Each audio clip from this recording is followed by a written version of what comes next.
बिस्मिल्लाहिर्रहमानिर्रहीम। अस्सलाम वालेकुम। उम्मीद करता हूँ सब खैरियत से होंगे। अल्लाह ताला सबको अपने ज़ुबान में रखे हो, दुनिया में आखिर की तमाम खुशियाँ नसीब फरमाए। आज हम फिर एक नई वीडियो के साथ हाजिर हैं। आज का जो हमारा टॉपिक है वो हम मैदे के हवाले से कि जब हमारा मैदा ख़राब होता है तो कौन कौन से अमराज पैदा होते हैं।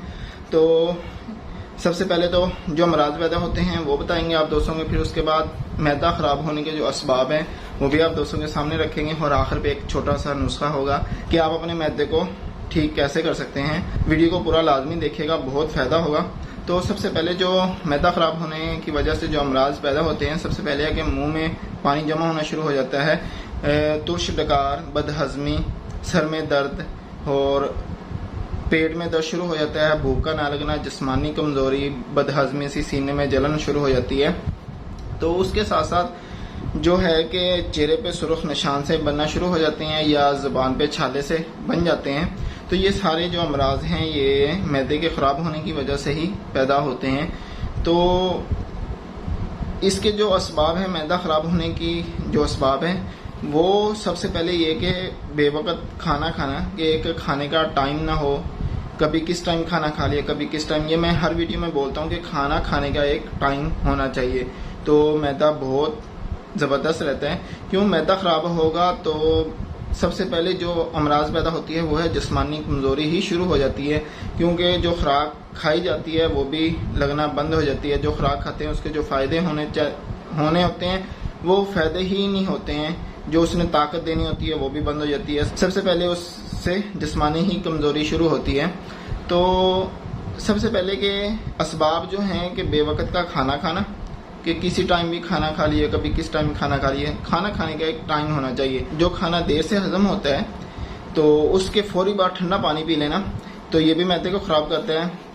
तीसरे नंबर पे आता है कि पुराना खाना, जैसे कि काफ़ी दिन का खाना पड़ा हो तो वो भी खाने से जो है मैदा प्रॉब्लम में आता है। खुशी में या गमी में, जब इंतहाई खुशी होती है उस वक़्त खाना खाना, इंतहाई गमी हो तो उस वक़्त खाना खाने से भी मैदा प्रॉब्लम में होता है। तो छोटा सा नुस्खा है वो आप दोस्तों के सामने रखते हैं तो इंशाल्लाह बहुत फ़ायदा होगा। ये बना के अपने घर में रखें। तो किसी टाइम भी अगर मैदे में दर्द हो या सीने में जलन हो, बदहज़मी हो, दिल ख़राब हो रहा हो, जिस्मानी कमज़ोरी हो या बेचैनी सी हो जिस्म में, कभी दस्त का लग जाना, कब्ज़ का हो जाना, कि मैदा जब ख़राब होता है तो कभी मोशन लग जाते हैं, कभी कब्ज़ हो जाती है, तो उसमें भी ये नुस्खा बहुत फ़ायदा देगा। तो नुस्खा छोटा सा है। नुस्खे में सबसे पहले जो है नुस्खे में सबसे पहले जो है वो है मीठा सोडा है। ये आपने 10 ग्राम लेना है। अजवाइन देसी ये 20 ग्राम लेना है। संग दाना मुर्ग ये आपने भी 20 ग्राम लेना है। सत पुदीना ये 3 ग्राम लेना है। इलायची खुर्द ये 10 ग्राम है। इलायची कलां ये भी 10 ग्राम है। तो सुर्ख गुलाब, ये खुश्क गुलाब की पत्तियाँ पंसार स्टोर से मिल जाती हैं सुर्ख की, तो ये आपने 50 ग्राम लेना है। सना मक्की बगैर तिनके के, क्योंकि इसमें जो तिनका होता है ये भी थोड़ा सा प्रॉब्लम करता है। तो बेहतर ये है कि सिर्फ पत्ते लिए जाएं, तिनके को साफ़ किया जाए। ये आपने लेना है 50 ग्राम। सफ़ेद ज़ीरा 15 ग्राम है। नुशादर ठिकरी ये आपने 20 ग्राम लेनी है। काली मिर्च ये भी आपने 20 ग्राम लेनी है।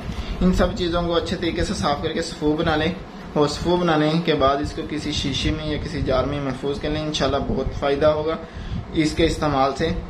और इसकी जो खुराक है वो आपने सुबह दोपहर शाम, जबकि मैदा ज़्यादा प्रॉब्लम में है, सुबह दोपहर शाम 2 माशे तक इसकी खुराक इस्तेमाल करनी है। तो इंशाल्लाह बहुत बेहतरीन इसका रिज़ल्ट मिलेगा।